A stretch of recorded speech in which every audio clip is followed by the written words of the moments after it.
ओम नमः शिवाय। हर हर महादेव। दोस्तों, 16 जून 2025 यानी सोमवार के दिन तुलसी की मिट्टी से कर लेना यह एक महा उपाय होगी। हर मनोकामना पूरी मिलेगी, सभी दोषों से मुक्ति, इतना धन आएगा कि संभाले नहीं संभलेगा। भगवान विष्णु और माता लक्ष्मी जी के आशीर्वाद से पूरे साल धन बरसता रहेगा। दोस्तों, जैसा कि आप सभी लोग जानते हैं कि 16 जून को आषाढ़ महीने की षष्ठी तिथि पड़ रहा है, इसीलिए यह दिन बहुत ही खास है। क्योंकि देखिए दोस्तों, गुरु जी ने कहा है कि जब भी आषाढ़ महीने की षष्ठी तिथि पड़े तो आपको सिर्फ और सिर्फ तुलसी की मिट्टी वाला उपाय करना चाहिए। यह उपाय इतना खास है कि अगर आपने सही मुहूर्त पर सही क्रिया अनुसार तुलसी की मिट्टी वाला उपाय कर लिया, जो प्राचीन काल के समय का महा उपाय है, तो मान के चलिए दोस्तों, भगवान भोलेनाथ और माता लक्ष्मी जी के आशीर्वाद से आपके जीवन का कितना ही बड़ा दुख हो, उससे आपको मुक्ति मिल जाएगी। आपकी कोई भी मनोकामना हो, मान लीजिए आप नौकरी की तैयारी कर रहे थे, आपकी नौकरी लग जाएगी, आपका बंद पड़ा व्यापार चल पड़ेगा। जिस बीमारी से आप बहुत दिनों से परेशान थे, उस बीमारी से आपको मुक्ति मिल जाएगी। आपके जीवन में धन आना शुरू हो जाएगा, आपके जीवन में धन आने के सारे रास्ते खुल जाएंगे। और मान के चलिए दोस्तों, फिर आपको किसी भी प्रकार की परेशानी का सामना नहीं करना पड़ेगा। इसीलिए दोस्तों, इस दिन आप लोगों को इस वाले उपाय को जरूर कर लेना है। भले ही आपने पूरे साल भर इस उपाय को ना किया हो, पर अगर आपने इस आषाढ़ महीने की षष्ठी तिथि के दिन अगर इस वाले उपाय को कर लिया, तो आपको इस उपाय को करने का वह फल मिलेगा जिसकी आपने कभी कल्पना भी नहीं करी होगी। इसीलिए आप लोग इस तुलसी की मिट्टी वाले उपाय को एक बार जरूर कर लेना, ताकि आप लोगों के हाथ से यह मौका ना जा सके और आपको इस उपाय को करने का फल मिल सके। दोस्तों, यह उपाय पंडित जी ने अपनी अभी की ही शिव महापुराण की कथा में बताया है, जो इस उपाय को आज हम आपको बहुत अच्छे से समझाने वाले हैं। इस वीडियो को देखने के बाद इस उपाय को समझने के लिए आपको कोई और वीडियो को देखने की जरूरत नहीं पड़ेगी। तो चलिए दोस्तों, उपाय को शुरू करते हैं। उससे पहले हे भगवान भोलेनाथ, आपके इस वीडियो को जो भी लाइक और चैनल को सब्सक्राइब करें, उसके जीवन में कभी दुख दर्द मत आने देना। साथ ही साथ कमेंट बॉक्स में 5 बार जय श्री हरि जरूर लिखें, तथा लक्ष्मी जी की कृपा आप सभी को प्राप्त हो सके। इसी के साथ में आप सभी को बता दूं कि आप लोग वीडियो को पूरा नहीं देखते हो, काट काट कर देखते हो और गलत गलत उपाय को कर लेते हो। तो आपसे निवेदन है कि वीडियो को पूरा जरूर देखें। देखिए दोस्तों, यह आषाढ़ महीने की सोमवार षष्ठी तिथि के दिन यह इतना खास होता है, इतना महत्वपूर्ण होता है। देखा गया है कभी कभी बड़े बड़े पूजा पाठ अनुष्ठान से जो मनोकामना पूर्ण नहीं होते, वह आषाढ़ महीने की सोमवार षष्ठी तिथि के दिन एक छोटे से उपाय करने से ही आपकी मनोकामना पूर्ण हो जाती है। और बहुत सारे लोगों ने इस उपाय को किया भी है और उनको इस उपाय को करने का फल भी जरूर मिला है।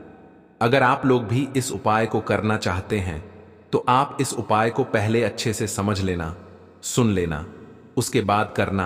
आपको इस उपाय का फल जरूर मिलेगा। और इस उपाय को कर लेने से आपके घर में चाहे किसी भी प्रकार की दुख और समस्या क्यों ना चल रही हो, आपको उसका कारण भी नहीं पता है कि भाई यह समस्या किस कारण से चल रही है।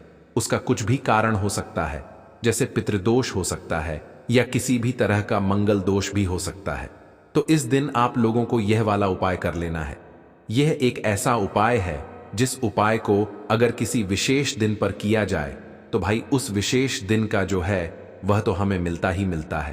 पर हमने उस दिन पर इस तुलसी की मिट्टी वाले उपाय को किया है, तो हमें उससे भी बड़ा फल मिलता है, और फल बहुत जल्दी मिलता है, क्योंकि आप इस उपाय को बहुत ही बड़े और विशेष दिन पर कर रहे हो।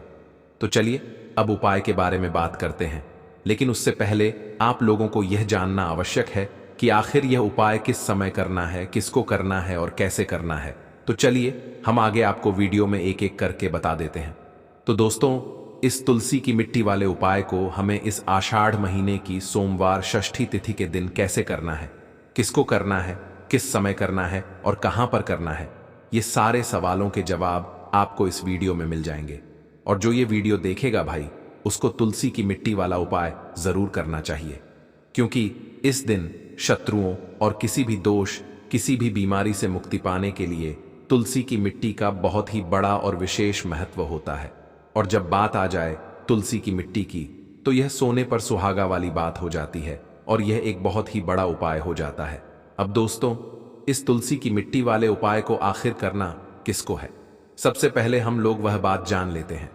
तो देखो, घर की जो बड़ी माताएं बहनें होती हैं, उन माताओं बहनों में से कोई भी एक बड़ी माता बहन इस वाले उपाय को कर सकती है।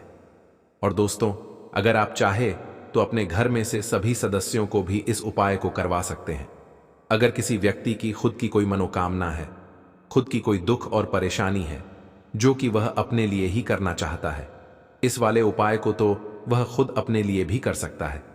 बाकी अगर कोई घर में से ऐसा है जो कि अपने पूरे घर परिवार की सुख और शांति के लिए यह वाला उपाय करना चाहता है, तो भाई वह भी कर सकता है। उसमें भी कोई दिक्कत वाली बात नहीं है। कहने का मतलब यह है कि इस उपाय को हर एक सदस्य भी कर सकता है और पूरे घर परिवार के सदस्य के लिए घर की बड़ी माताओं बहनों में से कोई एक माता बहन भी कर सकता है।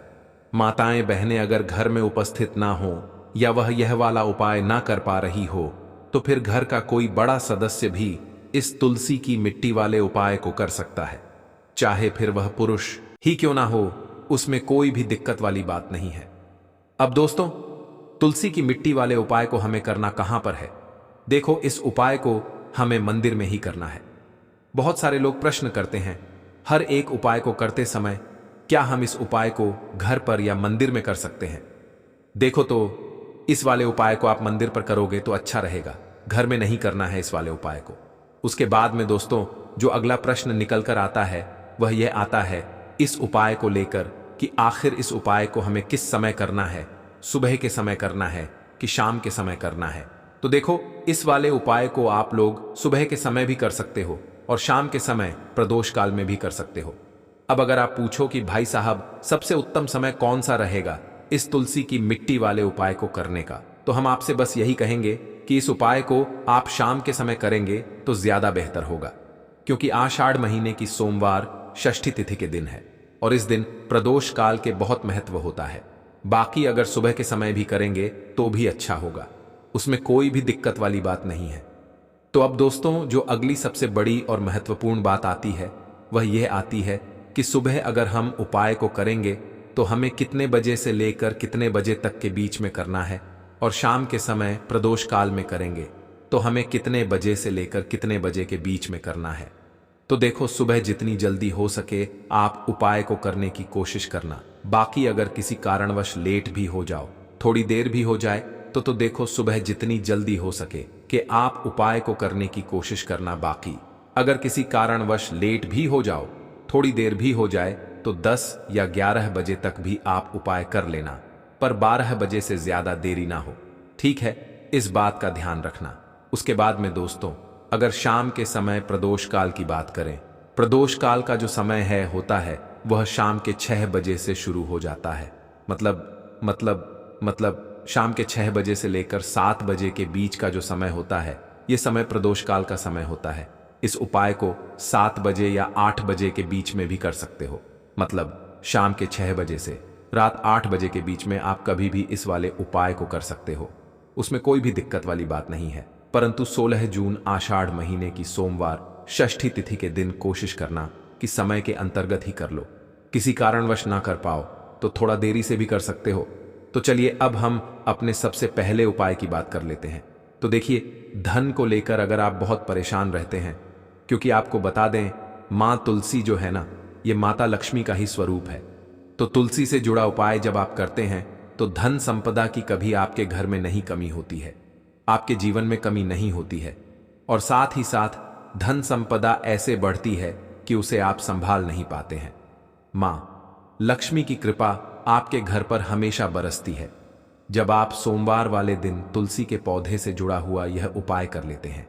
और इस बार तो सोमवार पर आपको बता दें कि बहुत ही ज्यादा उत्तम योगों का निर्माण हो रहा है, तो इस दिन आपको बिल्कुल नहीं चूकना है, क्योंकि आपको बता दें कि इस दिन एक नहीं पूरे 2 बहुत ही शुभ और उत्तम योग बन रहे हैं। इस दिन सिद्धि योग और सर्वार्थ सिद्धि योग दोनों के दोनों योग बन रहे हैं, और ऐसे में यह उपाय आप कर लेते हैं तो ऐसा समझ लीजिए आपका उपाय तुरंत सफल भी होगा और मां लक्ष्मी की कृपा आपके ऊपर बरसेगी। अब सोमवार का दिन जो होता है यह श्री हरि विष्णु को ही समर्पित होता है। तो आज की वीडियो में ऐसा उपाय आपको बताने वाले हैं जिससे कि आपकी मनोकामना भी पूरी होगी, धन संपदा भी आपके घर में बढ़ेगी, मां लक्ष्मी की कृपा बरसती रहेगी। बात कर लेते हैं सबसे पहले उपाय की, जो कि आपको सोमवार के दिन जरूर करना चाहिए, क्योंकि इस उपाय को करने से आपके घर में जितनी भी नेगेटिव एनर्जी होती है, जो भी बुरी शक्तियां होती हैं, नजर दोष होती है, सारी की सारी दूर होती है। तो जो उपाय अब आपको बताने वाले हैं, यह उपाय जुड़ा हुआ है गंगा जल से। अब देखिए आपको करना क्या है। आपको सबसे पहले सोमवार वाले दिन अपने घर में सुबह के समय में स्नान आदि करने के बाद गंगा जल का छिड़काव करना है। गंगा जल का सबसे पहले आप छिड़काव करेंगे। उसके बाद जब आप स्नान करेंगे उस जल में आपको क्या करना है, एक चुटकी पिसी हुई हल्दी डालनी है और पिसी हुई हल्दी डालकर आपको स्नान करना है। देखिए, अगर आप एक चुटकी पिसी हुई हल्दी इस दिन डालकर स्नान कर लेते हैं तो ऐसा समझ लीजिए कि रातों रात आपका भाग्य जो है यह चमकता चला जाता है और आपके घर में जितनी भी नेगेटिव ऊर्जा होती है, नकारात्मक शक्तियां होती हैं, वह गंगा जल के छिड़काव से दूर हो जाती हैं।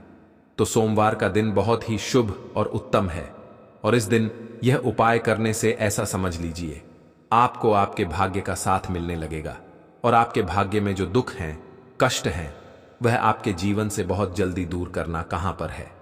हमें इसे शिव जी के मंदिर में जाकर करना है। बहुत सारे लोग प्रश्न करते हैं हर एक उपाय को करते समय क्या हम इस उपाय को घर पर कर सकते हैं? तो इस वाले उपाय को आप घर पर नहीं कर सकते हो। इस वाले उपाय को करने के लिए आपको शिव जी के मंदिर ही जाना पड़ रहेगा। उसके बाद में दोस्तों जो अगला प्रश्न निकल कर आता है वह यह आता है इस उपाय को लेकर कि आखिर इस उपाय को हमें किस समय करना है, सुबह के समय करना है कि शाम के समय करना है। तो देखो, इस वाले उपाय को आप लोग सुबह के समय भी कर सकते हो और शाम के समय प्रदोष काल में भी कर सकते हो। अब अगर आप पूछो कि भाई सबसे उत्तम समय कौन सा रहेगा इस 11 चावल के दाने वाले उपाय को करने का, तो हम आपसे बस यही कहेंगे कि इस उपाय को आप सुबह के समय करेंगे तो ज्यादा बेहतर होगा। बाकी अगर प्रदोष काल शाम के समय भी करेंगे तो भी अच्छा होगा, उसमें कोई भी दिक्कत वाली बात नहीं है। तो अब दोस्तों जो अगली सबसे बड़ी और महत्वपूर्ण बात आती है वह ये आती है कि सुबह अगर हम उपाय को करेंगे तो हमें कितने बजे से लेकर कितने बजे तक के बीच में करना है, और शाम के समय प्रदोष काल में करेंगे तो हमें कितने बजे से लेकर कितने बजे के बीच में करना है। तो देखो, सुबह जितनी जल्दी हो सके आप उपाय को करने की कोशिश करना। बाकी अगर किसी कारणवश लेट भी हो जाओ, थोड़ी देर भी हो जाए, तो 10 या 11 बजे तक भी आप उपाय कर लेना, पर 12 बजे से ज्यादा देरी ना हो। ठीक है, इस बात का ध्यान रखना। उसके बाद में दोस्तों अगर शाम के समय प्रदोष काल की बात करें, प्रदोष काल का जो समय है होता है वह शाम के 6 बजे से शुरू हो जाता है। मतलब शाम के 6 बजे से लेकर 7 बजे के बीच का जो समय होता है, यह समय प्रदोष काल का समय होता है। पर अभी जो मौसम चल रहा है, इस मौसम में जो है शाम बहुत देरी से होती है। तो आप इस उपाय को 7 या 8 बजे के बीच में भी कर सकते हो। मतलब शाम के 6 बजे से रात 8 बजे के बीच में आप कभी भी इस वाले उपाय को कर सकते हो, उसमें कोई भी दिक्कत वाली बात नहीं है। अब दोस्तों यहां पर इस उपाय को लेकर एक और सबसे बड़ी बात यह निकल कर आती है कि इस 11 चावल के दानों को हमें लेना कहां से होता है और हमें इस उपाय को करने के साथ में क्या और कुछ भी सामग्री ऐसी होती है जो शिव जी के मंदिर लेकर जाने पर डिडेड रहती है। तो देखो यहां पर हम आपको बता दें, सबसे पहले आप लोग ये जान लो कि यह जो 11 चावल के दाने वाला उपाय है, सिर्फ और सिर्फ आप उपाय की सामग्री लेकर कभी भी शिव जी के मंदिर मत जाना, क्योंकि हमें भगवान के सामने यह नहीं दर्शाना है कि अगर हम भगवान शिव जी के मंदिर आए हैं तो अपने फायदे के लिए आए हैं। तो इसलिए जो भी पूजन सामग्री है, उपाय सामग्री है, 11 चावल के दाने, इसके साथ में आपको पूजन सामग्री भी जरूर लेकर जाना है। देखो, अगर सुबह के समय उपाय कर रहे हो तो सीधी सी बात है, एक लोटा जल तो आप लेकर जाओगे ही जाओगे। वही एक लोटा जल अगर मिट्टी का जल हो तो बहुत अच्छा रहेगा। मिट्टी का जल कैसे बनाया जाता है, इसके लिए हमने पहले से बहुत सारी वीडियोस बना दी है आपके पास। इस दिन एक आखिरी मौका रहेगा मिट्टी का जल शिव जी पर चढ़ाने का और उपाय को करने का। बहुत बड़ा आपको इस दिन फल मिलेगा, तो इसलिए इस दिन हो सके तो भाई मिट्टी का जल चढ़ाना तो अपने साथ में कम से कम 1 लोटा जल तो आपको लेकर जाना ही जाना है। अगर मिट्टी का जल नहीं है तो घर का जल भी आप इस्तेमाल कर सकते हो। इसके अलावा जो भी पूजन सामग्री है, देखो 11 चावल के दाने, यह अलग आपके रहेंगे और जो आपकी पूजन सामग्री रहेगी वह अलग रहेगी। पूजन सामग्री में आप जो भी चीज लेकर जाना चाहे वह लेकर जा सकते हैं, उसमें कोई भी दिक्कत वाली बात नहीं है। वहीं अगर हम बात करें शाम के समय की, तो शाम के समय शिव जी पर जल नहीं चढ़ता है, इसीलिए शाम के समय आप लोग एक दीपक तैयार कर लें जो कि गोलबत्ती का आटे का शुद्ध देसी गाय का घी का होगा, है ना। इस बात का आप लोगों को ध्यान रखना है और इस दीपक को आपको घर से जलाकर नहीं लेकर जाना है, भगवान शिव जी के मंदिर में जाकर ही जलाना है। इस बात का भी आप लोगों को ध्यान रखना है। अब दोस्तों, यहां पर हमें इस बात को समझना है कि यह 11 चावल के दाने हमें लेना कहां से है। क्या हमें दुकान से लेकर आना है या हमें अपने घर से लेना है या कहां से लेकर आना है और कौन से चावल लेना है, क्योंकि चावल भी बहुत प्रकार के होते हैं। तो देखो, इन सभी सवालों के जवाब आप लोग एक बात में सुन लो कि भाई यह जो उपाय है, इस उपाय में आपको यह नहीं देखना है कि भाई कौन से चावल है कौन से चावल नहीं है। बस जो भी चावल ले रहे हो वह चावल का दाना सबूत होना चाहिए, मतलब साबुत होना चाहिए, टूटा हुआ नहीं होना चाहिए, कटा पिटा नहीं होना चाहिए। यह बात आपको ध्यान रखना है। बाकी आपका चावल बासमती हो या सादा चावल हो या कोई सा भी चावल हो, उसमें कोई भी दिक्कत वाली बात नहीं है। तो सीधी सी बात है कि आपके घर के रसोई घर में जहां पर आप भोजन बनाते हो, वहां पर जो भी चावल आपके उपस्थित हो, उन चावलों में से अपनी एक कटोरी भर लेना या एक मुट्ठी चावल अलग से निकाल कर रख लेना, क्योंकि हम 11 चावल ही यहां पर इस उपाय में लेने वाले हैं, तो हमें यह चावल के दाने गिनकर निकालने पर डढ़ेंगे। इस बात का आप लोगों को ध्यान रखना है। तो अपने उस चावल की कटोरी में से या चावल में से 11 ऐसे चावल के दाने आप लोग निकाल लो जो कि टूटे हुए ना हो, कटे पिटे ना हो, जिनमें कोई दाग ना लगा हुआ हो, है ना, अच्छे साबुत चावल के दाने 11 दाने आप लोग निकाल कर रख लो और इन्हें किसी भी एक कागज की पुड़िया में या किसी एक छोटी सी कटोरी में आप लोग रख लो, ताकि यह सुरक्षित रहे। आपके एक भी चावल का दाना इधर उधर ना हो और आपका उपाय भी पूरा अच्छे से हो जाए। तो भाई जैसे ही आपका उपाय की जो सामग्री है 11 चावल के दाने यह तैयार हो जाते हैं, उसके बाद मैं आपको जो भी अपनी पूजन सामग्री है सुबह के समय कर रहे हो, तो 1 लोटा जल या पूजन सामग्री जो लेकर जाना चाहो उसकी भी तैयारी कर लेना। और शाम के समय जा रहे हो तो भाई अपना जो दीपक है उसे तैयार कर लेना, ठीक है। और उपाय को करते समय शुद्धता का विशेष रूप से ध्यान रखना, ठीक है। सुबह सुबह स्नान करने के बाद ही उपाय को करने की आप लोग तैयारी करना। उसके बाद अगर शाम के समय की बात करें तो शाम के समय आपको स्नान करने की जरूरत नहीं है, पर शुद्धता का ध्यान रखना है। आपको स्नान तो नहीं करेंगे, आप हाथ मुंह धोकर भी इस वाले उपाय को शाम के समय प्रदोष काल में कर सकते हैं, इसमें कोई दिक्कत वाली बात नहीं है। तो आप अपने उपाय की पूरी सामग्री तैयार करके आपके पास ही में जो आपका शिव मंदिर हो वहां पर पहुंच जाइए। सबसे पहले शिव मंदिर में जाकर आप लोगों को उपाय नहीं करना है, पहले भगवान के दर्शन करना है, भगवान से आशीर्वाद प्राप्त करना है, फिर शिव जी के शिवलिंग के पास में आना है। शिवलिंग के पास में आने के बाद आप जो पूजन सामग्री लेकर आए हुए हैं, जैसे कि सुबह गए हुए होंगे तो 1 लोटा जल और जो भी पूजन सामग्री लेकर आए हैं आप उनसे भगवान शिव जी की पूजन कीजिए। सबसे पहले तो 1 लोटा जल ही चढ़ेगा, उसके बाद में आपकी पूजन सामग्री चढ़ेगी। उसके बाद में अगर दोस्तों शाम के समय अगर आप इस उपाय को कर रहे हो तो अपने साथ में कम से कम एक जो दीपक है गोल बाती का, जो आप अपने साथ में लेकर गए हो, उस दीपक को मंदिर में जाकर अपनी माचिस से जलाना है और उस दीपक को शिवलिंग के पास में रखना है, ठीक है। इस दीपक को रखने के बाद ही आप लोगों को अपना यह वाला उपाय शुरू करना है। और दीपक को ज्यादा पास में मत रखना, वैसे भी गर्मी पड़ रही है, भगवान शिव जी को आंच नहीं लगनी चाहिए, है ना। तो भाई जैसे ही आपकी पूजा अर्चना हो जाती है आप भगवान शिव जी को प्रसन्न कर लेते हैं। उसके बाद में शिवलिंग के पास ही में आप कहीं पर बैठ जाइए, सामने या आसपास जिस जगह पर आपको बैठना हो वहां पर बैठ जाइए और अपने वह 11 चावल के दाने अपने सामने निकाल कर रख लीजिए, क्योंकि अब यहां पर उपाय को यहां पर करने की आपको तैयारी करना है। और इस तरीके से जब आप उपाय करेंगे, पूजन सामग्री करने के बाद, पूजन अर्चना करने के बाद, तो आपको उपाय का फल बहुत जल्दी और बहुत बढ़ा होकर मिलेगा। तो अपने 11 चावल के दाने अपने सामने निकाल कर रख लेना। और यह जो उपाय है यह आपकी सीधे हाथ की हथेली से होगा, इसलिए इस बात का भी विशेष रूप से ध्यान रखना है। तो सीधे हाथ की हथेली का प्रयोग करके ही आप लोग अपना इस वाले उपाय को करना। अपने सामने जो भी आपकी कागज की पुड़िया है उसको खोल कर रख लो, या कटोरी है तो भाई उसे अपने सामने रख लो और अपने वह 11 चावल के दाने निकाल लो, ठीक है। उसके बाद में दोस्तों अब आपको क्या करना है कि शिवलिंग आपके सामने होगी, तो आपने वह 11 चावल के दाने एक एक करके आपको शिव जी के शिवलिंग के ऊपर चढ़ाना है। कहां पर चढ़ाना है? शिवलिंग के ऊपर चढ़ाना है, और कहीं पर भी नहीं चढ़ाना है, आपको अपने हथेली से तो शिवलिंग के ऊपर चढ़ना है। भले ही फिर वह अपने आप जलाधारी पर गिर जाए, या मतलब वहीं पर गिर जाए, उसमें कोई दिक्कत वाली बात नहीं है, पर आप चढ़ाओ शिवलिंग के ऊपर ही।